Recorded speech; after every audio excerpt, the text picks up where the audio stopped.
नमस्कार दोस्तों, स्वागत है आपका आपके चैनल हिट इंस्टीट्यूट ऑफिशियल पर। बच्चे, आज की क्लास में हम करने वाले हैं आपके कोडिंग और डिकोडिंग रीजनिंग की क्लास में। ठीक है ना।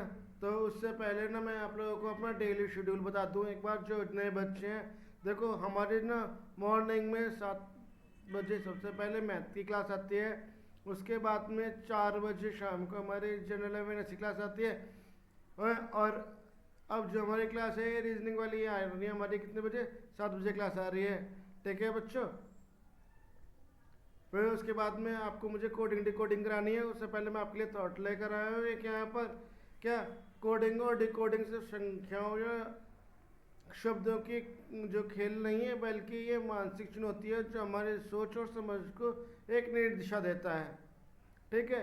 तो चलिए इसके साथ में शुरुआत करते हैं। सबसे पहला क्वेश्चन हमारे स्क्रीन पर है कि कह रहा है कि अगर मान लो मदर है।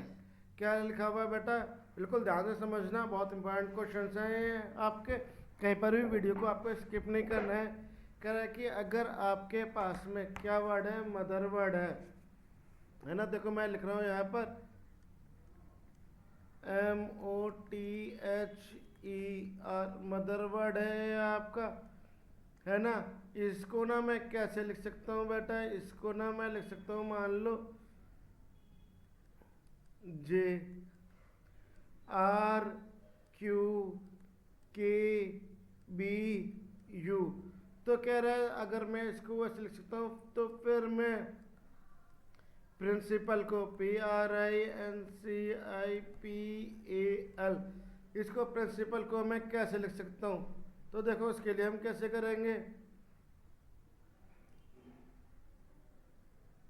पहले तो देखते हैं मदर और इसमें क्या रिलेशन है ना।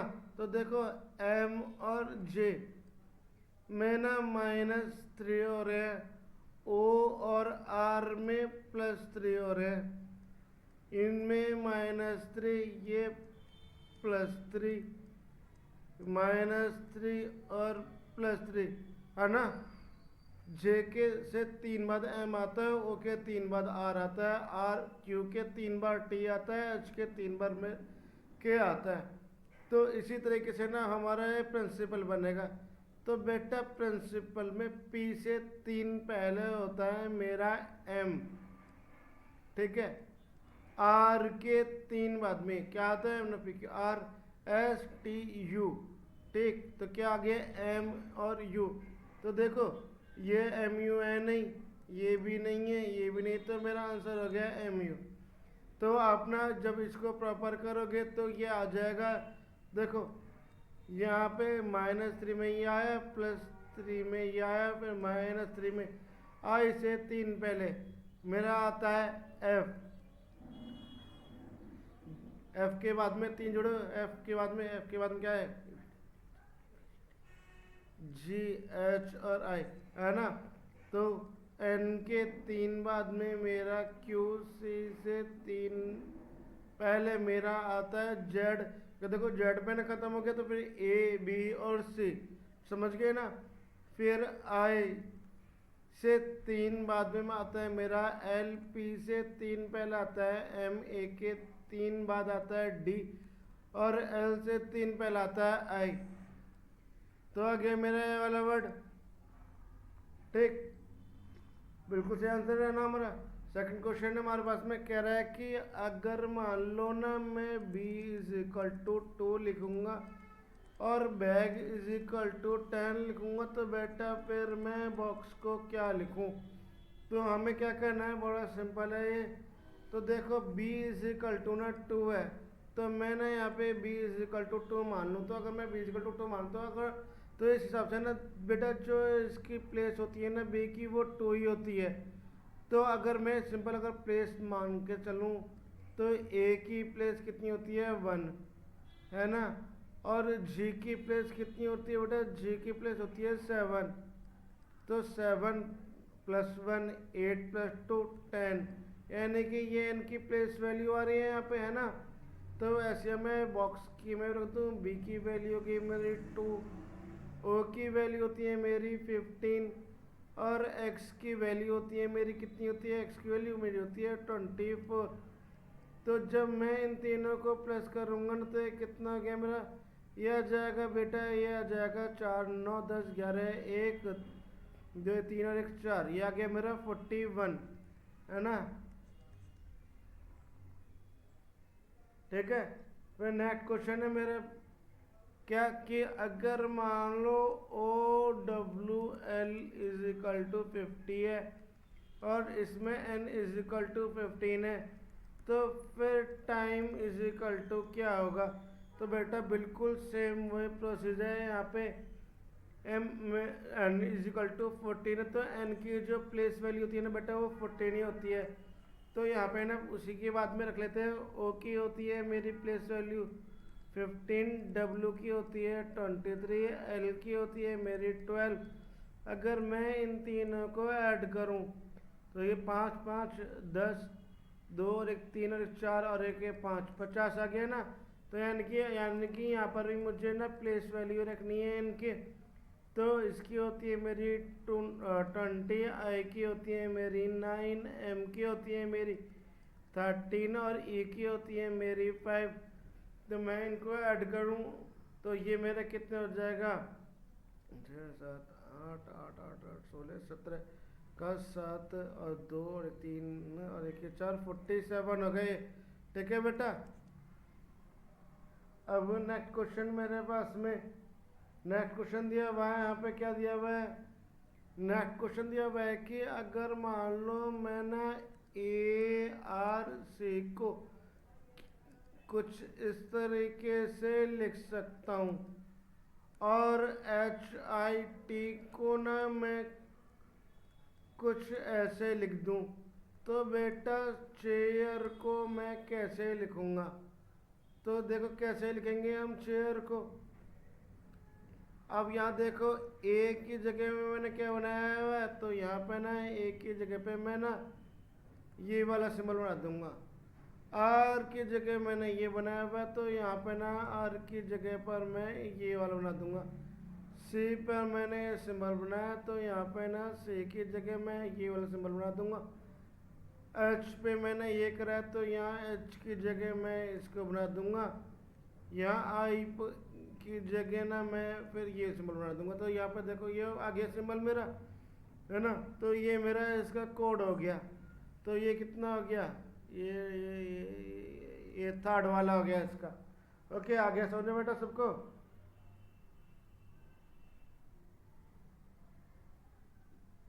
अब फिफ्थ क्वेश्चन है मेरा क्या कि गॉड इज ग्रेट। बिल्कुल बेटा ध्यान से देना है, बहुत इंपॉर्टेंट क्वेश्चन है। ऐसे क्वेश्चन आपको मिलते हैं, चाहे आप किसी भी उसमें चले जाओ एग्जाम के लिए, है ना। तो इसमें क्या आ रहा है, C P A N V O, ठीक है ना। और फिर दूसरा लिखा है ग्रेट हेल्प डन के लिए लिखा है E R C P F S, है ना। और फिर उसके बाद में लिखा है he is great B O C P D Q. तो अब ये कह रहा है कि इसमें ही इज गुड को हम कैसे लिखेंगे, क्या लिखना है, ही इज गॉड, है ना, ही इज गॉड लिखना है। अब देखो यहाँ पे बेटा यहाँ पर भी ग्रेट है, यहाँ पर भी ग्रेट है, यहाँ पर भी ग्रेट है। तो देखो यहाँ पर ना सी पी है, ये भी सी पी है और ये भी सी पी है, यानी कि ग्रेट की जगह ना मेरा सी पी वर्ड यूज हो रहा है। फिर उसके बाद में देखो ये यहाँ पे ना इस लिखा हुआ है और ये यहाँ पर भी इस लिखा हुआ है। तो अगर मैं देखूँ ना बेटा तो देखो ये यहाँ पे बी ओ है और ये यहाँ पर बी ओ है, यानी कि इसकी जगह पे क्या यूज़ हो रहा है, बी ओ, है ना। तो मेरे पास में एक वर्ड तो बी ओ हो गया। अब देखो बी ओ इसमें भी है, बी ओ इसमें भी, इसमें भी, यानी कि बी ओ से बात नहीं बनी। अब देखते हैं ही के लिए। अब देखो यहाँ पे बी ओ भी हो गया, बी ओ हो गया, इसके लिए ग्रेट हो गया, इसके लिए। तो ई के लिए क्या आया मेरा, डी क्यू। तो मेरे पास में एक वर्ड और पता चल गया डी क्यू का। अब देखो डी क्यू क्या है इसमें, नहीं तो ये नहीं हो सकता, डी क्यू इसमें नहीं, डी क्यू देखो इसमें भी दे रखा है और इसमें भी दे रखा है, यानी कि अब ये दो तो मेरे कैंसिल हो गए, इनमें से आंसर नहीं है, अब इसमें से आंसर है। अब उसके बाद में ना यहाँ पर, उसके बाद में यहाँ पे मुझे क्या दिया हुआ है, God God God God God is great, great help done, he is great. तो अब देखो ये यहाँ पे है गॉड, ठीक है ना, देखो ये भी यहीं पे मिल गया बिना ढूंढे, ठीक। ग्रेट वाला मेरा ये हो गया, ई का ये हो गया, तो गॉड का क्या बना मेरा ए एन, तो ये यहाँ पे मेरा क्या हो गया इसका A N B O D Q, तो इसका आंसर आ गया मेरा फोर्थ वाला। ठीक है बेटा, आज सबको समझ में। नेक्स्ट क्वेश्चन है मेरे पास में, कह रहा है कि अगर किसी भी कोड के अनुसार 592 को हम लिख सकते हैं क्या, ग्रेप्स आर स्वीट, और फिर 374 को हम लिख सकते हैं आई लाइक ऑरेंज, है ना, और फिर उसी कोड के द्वारा 267 को लिख सकते हैं ऑरेंज आर सो। तो कह रहा है कि जो ये सौर वर्ड है ना, इसके लिए इनमें से कौन सा वर्ड यूज होगा ये हमें बताना है। तो कैसे देखेंगे, देखो ये यहाँ पे ना सबसे पहले बेटा यहाँ पर आर आ रहा है और यहाँ पर भी आर आ रहा है, ठीक है, और इसमें भी 2 आ रहा है, इसमें भी 2 आ रहा है, यानी कि आर के लिए तो 2 हो गया। फिर उसके बाद में ना देखो यहाँ पे ना ये क्या है मेरे पास में ऑरेंज दे रखा है इसमें, है ना, ये ऑरेंज, और ये भी मेरे पास में ऑरेंज है। ऑरेंज के लिए देखो ये यहाँ पर भी 7 वर्ड दे रखा है और यहाँ पर भी 7 वर्ड दे रखा है, तो यानी कि मेरा 6 का क्या बचा 100, तो इसका आंसर क्या हो गया 6। ओके बेटा, नेक्स्ट क्वेश्चन है कि अगर मान लो किसी कोड में हम वोटर को कितना लिख सकते हैं 41352 लिख सकते हैं, और उसी तरीके से ना अगर हम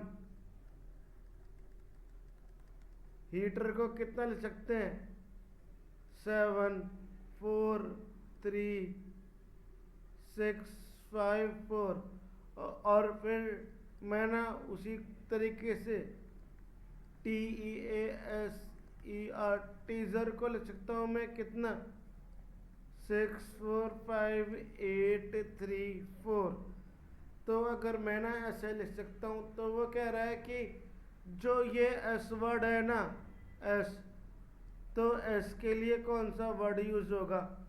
तो हम क्या करेंगे बेटा, सबसे पहले इनमें कॉमन वर्ड देखेंगे। देखो ये यहाँ पर ना आर आ रहा है, यहाँ पर भी मेरे पास में आर है और यहाँ पर भी मेरे पास में आर है, ठीक। इसमें ना मुझे यहाँ पर B5 दे रखा है, इसमें B5 दे रखा है और इसमें B5 दे रखा है, तो मैंने मान लिया R के लिए क्या यूज़ हो गया मेरा 5 यूज़ हो गया, ठीक। फिर बेटा देखो ये यहाँ पर ना मुझे E दे रखा है, इसमें भी E दे रखा है और इसमें भी E दे रखा है। तो देखो E के लिए ना मैंने मान लिया कि मेरा E के लिए कौन सा हो गया 4 आ गया, ठीक। इस ई के लिए ये रहा 4 और इस वाली ई के लिए ये रहा 4। ओके, अब उसके बाद में क्या बचता है मेरा, यहाँ पर देखो ये ना मेरा टी दे रखा है, ये भी टी दे रखा है और ये भी टी दे रखा है, तो अगर मैं देखूं कि इन तीनों में कॉमन क्या जा रहा है, तो देखो यहाँ पर भी 3 आ रहा है, यहाँ पर भी 3 आ रहा है और यहाँ पर भी 3 आ रहा है ना। अब मैं बात करता हूँ ए की। बेटा देखो इसमें ना ये ए दे रखा है और इसमें भी ये ए दे रखा है। तो देखो ये यहाँ पे ना ए, यहाँ पर भी 6 कॉमन है और इसमें भी 6 कॉमन है। तो इस हिसाब से देने के बाद ना मुझे मिल गया कि एस के साथ में ना 8 बच गया। तो एस के लिए क्या यूज हो गया, यहाँ पर 8 यूज हो रहा है। ओके, तो देखो अब ये ना अब एक नया तरह का क्वेश्चन है। ये कह रहा है कि मान लो अगर मैं आर वाई जी को किसको आर वाई जी को मैं लिख सकता हूँ क्या, वाई आर टी। तो उसी कोड से अनुसार ना मैं ई पी बी को लिख लेता हूँ पी ई वाई। तो अगर मैं ना इस कोड को ऐसे लिख दूँ, इसको ऐसे लिख दूँ, तो कह रहा है कि जो रूल इसमें फॉलो हो रहा है ना इनमें, तो इन चारों में से ना वो रूल कौन सा फॉलो कर रहा है। तो पहले तो हम देखते हैं कि इनमें क्या रूल बन रहा है। तो अगर मैं यहाँ पे रूल देखूँ तो बेटा यहाँ पे जो इनमें रूल है ना, ये इधर आ गया, ये इस तरफ आ गया, ये आपका इधर चला गया, ये आपका इधर चला गया। तो ए एस ऐसे हो गया, ए एस ऐसे हो गया, ए एस ऐसे, ए एस ऐसे, यानी ये तो सही है। फिर ना ये वाले जो वर्ड हैं बेटा, ये ना मेरे अपोजिट वर्ड हैं। ये क्या है, मेरे अपोजिट वर्ड। तो अगर मैं अपोजिट देखूँ ना, तो आई जे और आर अपोजिट नहीं है ना। आई और पी भी अपोजिट नहीं है, आई और आर अपोजिट है, जे और पी भी अपोजिट नहीं। तो मेरा इसका आंसर थर्ड हो गया। ठीक, फिर उसके बाद में ना मेरे पास में नेक्स्ट क्वेश्चन है कि अगर मैं एक वर्ड है मेरे पास में फाइल, उसको ना मैं डी के जे जी लिख सकता हूँ किसी कोड के द्वारा। तो ना फिर मैं रेल को क्या लिखूँगा। तो बेटा हमें इसमें क्या करना है, यहाँ पे अगर मैं देखूँ तो ये ना इनके बीच में रिलेशंस में अगर देखूँ कि क्या रिलेशंस बन रहा है, तो डी ई एफ यानी कि -2, आई जे के +2, जे के एल -2 और +2, यानी कि इससे 2 ज़्यादा है, ये इससे 2 ज़्यादा है, ये इससे 2 ज़्यादा है और ये इससे 2 ज़्यादा है। तो सेम रूल में ना अब इसमें लगा दूंगा। आर से 2 पहले आता है मेरा पी, समय पी दिया हुआ है। ए के 2 बाद में आता है मेरा सी, यानी कि ये मेरा आंसर हो गया। आई से 2 पहले मेरा आता है जी, और एल के 2 बाद में आता है एन। ठीक है ना, देखो एकदम करेक्ट है। तो इतना मुझे सोल्व करने की जरूरत नहीं है, ये बस इन्हीं 2 से मुझे बस लिया कि मेरा आंसर क्या है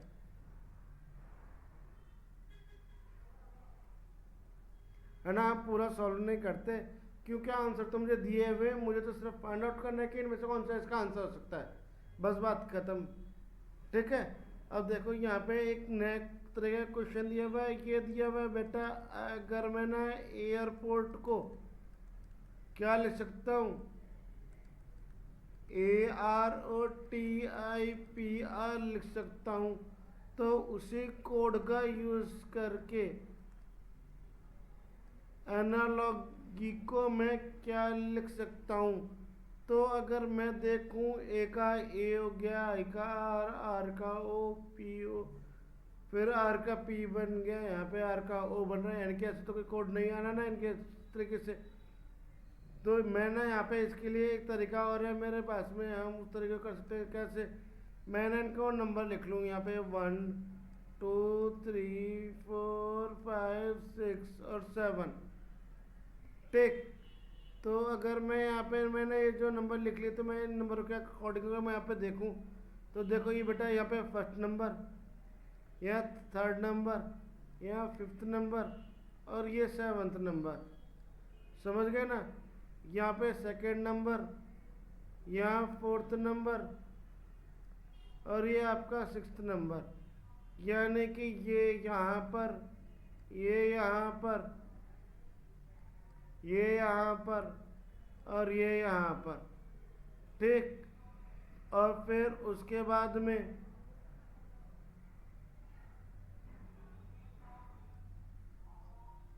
ये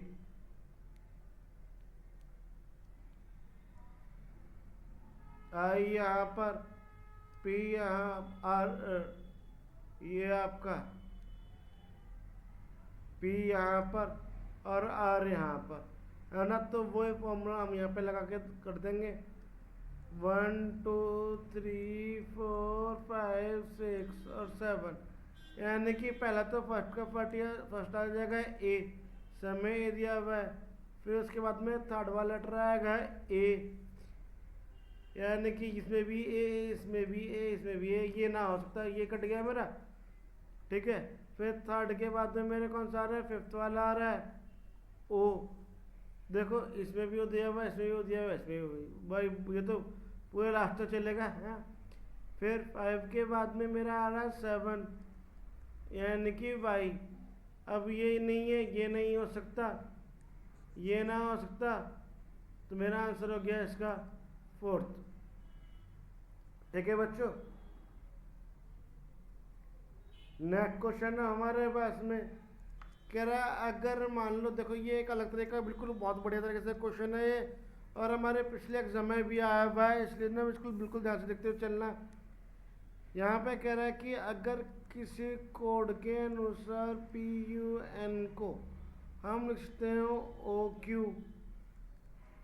TV और MO, है ना? तो बेटा उसी कोड के अनुसार ना हम BOB को लिख सकते हैं क्या? AC NP और AC। तो फिर बेटा उसी का यूज़ करें, LIE को हम क्या लिखेंगे? तो पहला देखते हैं इनके बीच में क्या रिलेशन है, यानी कि ये दो साथ में ना पेयर में आ रही है ये। ठीक, तो यानी कि इसके भी दो पेयर बनेंगे। तो मैं अगर देखूँ ना इनका पेयर, तो यहाँ पे मैं OP यानी कि -1, है ना, +1 -1 +1 -1 व +1 -1 +1 -1 +1 और ये आपका +1। तो ये यहाँ पे वो चीज़ यहाँ पे लग जाएगी। तो L से एक पहले क्या आता है? K, है ना? तो देखो इसके अकॉर्डिंग ना ये यहाँ पे ये भी नहीं हो सकता, ये भी ना हो सकता। L के बाद में क्या आता है? अच्छा देखिए, L के बाद में आता है मेरा M, है ना? तो ये भी नहीं हो सकता। मेरा आंसर कितना हो गया? फोर्थ वाला मेरा इसका आंसर हो गया। कहने की आगे जरूरत ही नहीं है, आप चाहे तो करके देख सकते हो इसको, है ना? फिर उसके बाद में ना मेरे पास में नेक्स्ट क्वेश्चन दिया हुआ है कि अगर मान लो किसी कोड में क्या वर्ड है मेरे पास में? फॉर्मेशन है।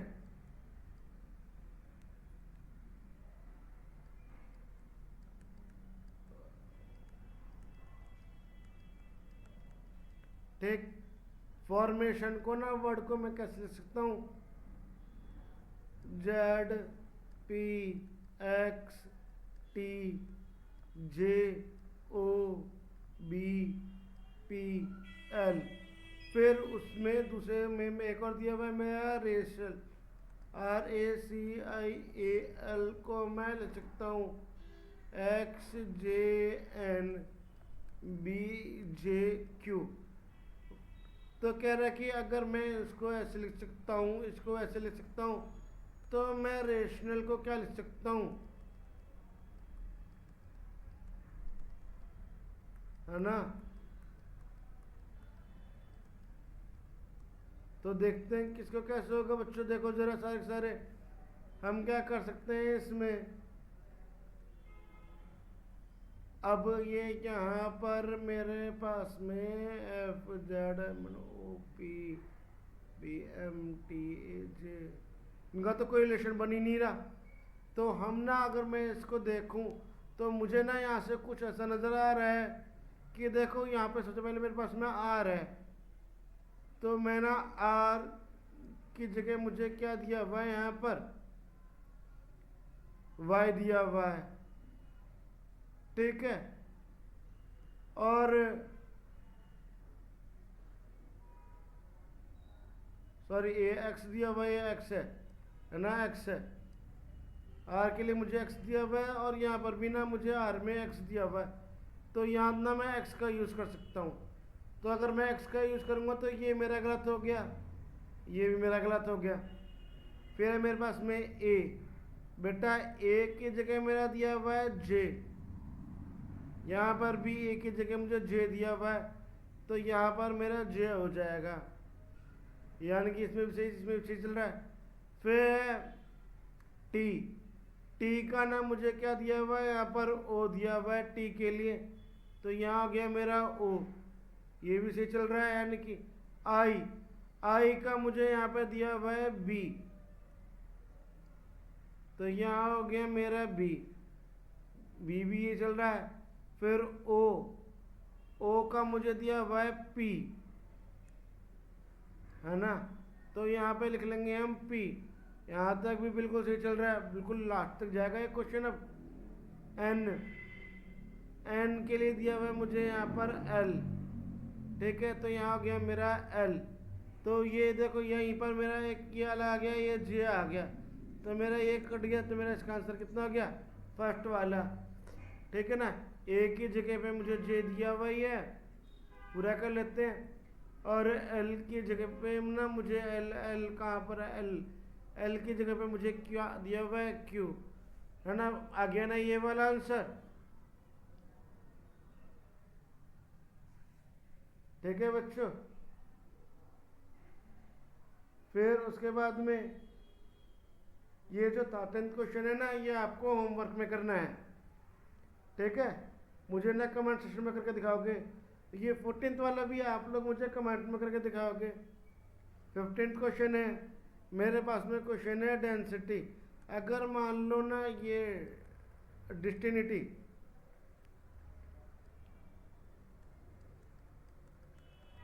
डेस्टिनी जो वर्ड है उसको मैं लिख सकता हूँ Y N I T S E D.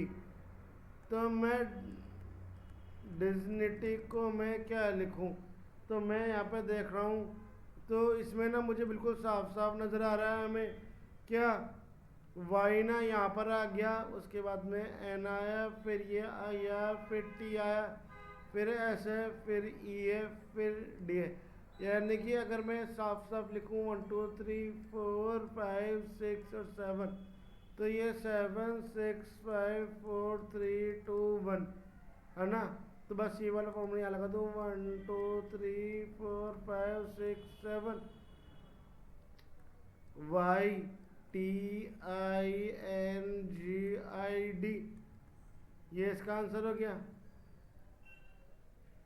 Y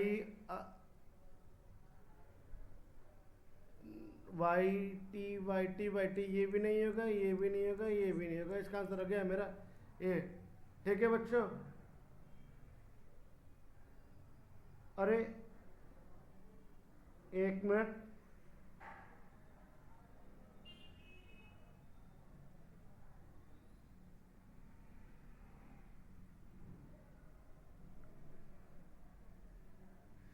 third answer है बेटा इसका, गलती से फोर्थ दिखा रहा है ना। ओके चलो बच्चों, अगर आप लोगों को ना मेरी वीडियो पसंद आई हो तो इसको लाइक करो, अपने फ्रेंड्स के साथ में शेयर करो, और जिन बच्चों ने भी चैनल को सब्सक्राइब नहीं किया है वो चैनल को सब्सक्राइब करना नहीं भूलना बिल्कुल भी, ठीक है बच्चों। तो मिलते हैं नेक्स्ट क्लास में हम कल मॉर्निंग में मैथ की क्लास में। ओके बच्चों, बाय।